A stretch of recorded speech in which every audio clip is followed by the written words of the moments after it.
How much? There's a seat here. If you are tired, there's a seat here. Hi, so my name is Dave. I'm from Singapore, previously from Malaysia. I watched your movie Gubra and I really love it. And it's glad that in Singapore we can get to watch the original uncut version.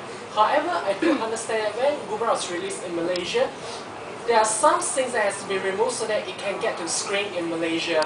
So in between the censorships in Malaysia and the message you really want to carry out, how do you strike the balance? Gubra had no cuts. No cuts? Even the bare butt of the mad hospital patient was allowed in. Because when they cut, eight cuts for sepet, I make so much noise.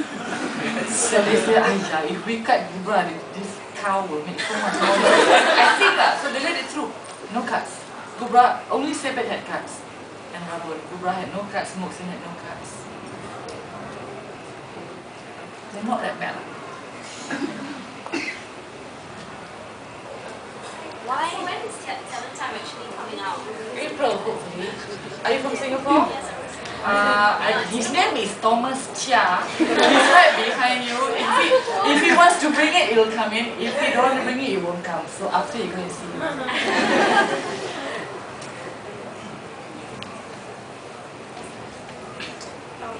For those of us in Singapore who might not be aware, we know that your film got banned in Malaysia.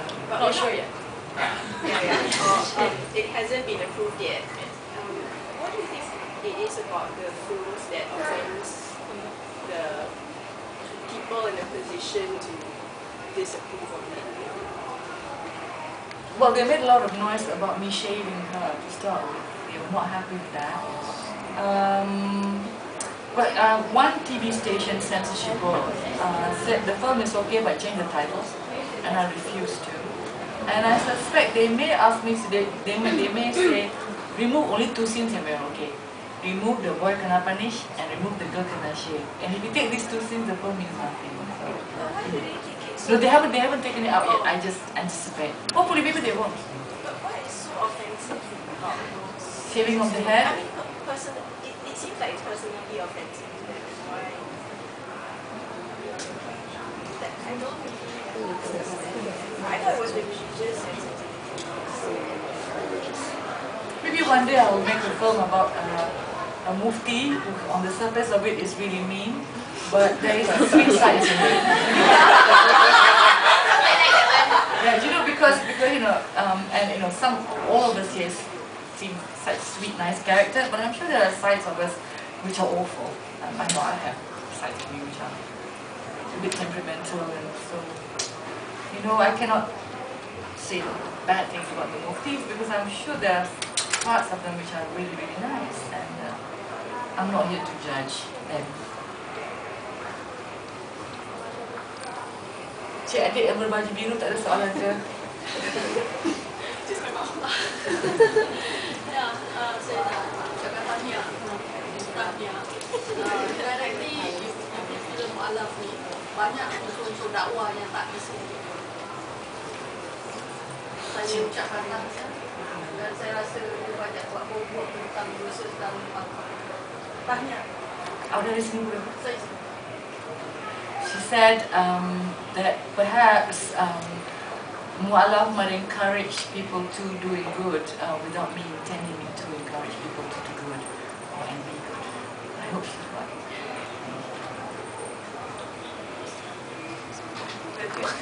Angkat tangan like kamu tak.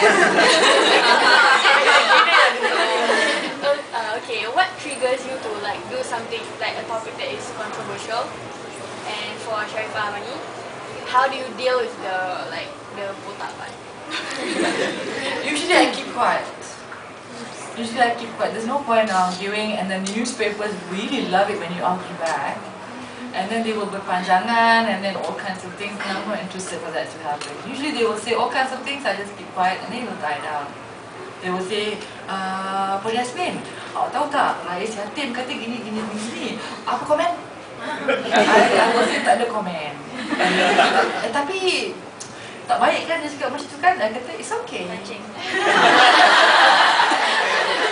So I refuse to prolong it. It doesn't do anyone any good. And people have called me un-Islamic lah, apalah. I mean, there are sometimes people who are who read a little bit about the religion, in all religions, semuanya, Catholic, Protestants, Muslims, Jews. They always think that the more people I send to hell, the more chances I can go to heaven. You know what I mean? And I don't know whether that's true, because the God that I understand is more compassionate towards mankind, even more compassionate than a mother to the child. So, Allah Alam. Yes, you. Hi, my name is Sam. I just want to know whether you like to work with other writers and novelists, or prefer your own stories that you write yourself. Which one do you prefer and why? The truth is, so far nobody has trusted me enough to give them any scripts, except for commercials. I direct for the MCYS commercial, and that was based on a script written by my producer. But nobody's ever approached me because we are not established yet. Either that, or I seem comfortable doing my own scripts, and so they should approach me. Are you looking out for that, or you have a lot of stories yourself? Yeah, I have a lot of stories. I want to make stories about my mom, what she went through when she was a child.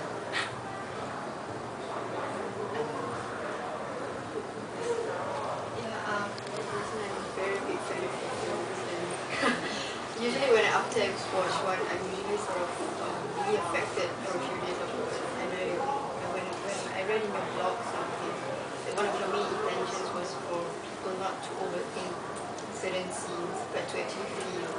And I was wondering, why do you think that that's an important part of your movie? To cause people to be emotive rather than to rationalize certain scenes? It's the influences that I've had in my appreciation of the arts. For example, I don't read novels or fiction generally, because I find that it's somebody has a conclusion about something and they want me to look at it. I prefer to read. It's not that I'm some high-class arty person, but I prefer to read haiku, for example, where they just try to capture almost like a Polaroid, a feeling, and then you go away and take it with you. Nobody's trying to force you to think in any particular way, just a feeling. And I like Yuji Yamada, who wrote a character in a film that said, when you are massaging clay, you mustn't try to do it for praise, and you mustn't try to give it meaning. You just keep on doing it until there is something inside the clay that's waiting to be discovered. That's a very humble way of looking at it. Right? You just keep on carving and kneading until whatever is inside comes up by itself, not something you plan. So a lot in Malaysia, sometimes they say, what is the message in your film?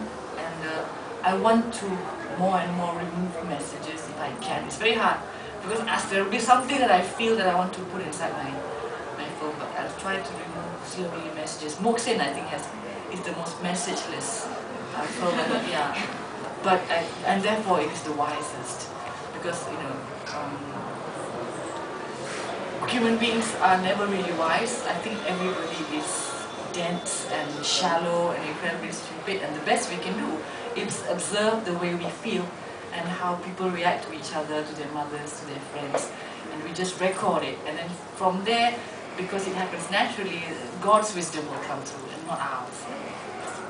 I need to discipline myself to be less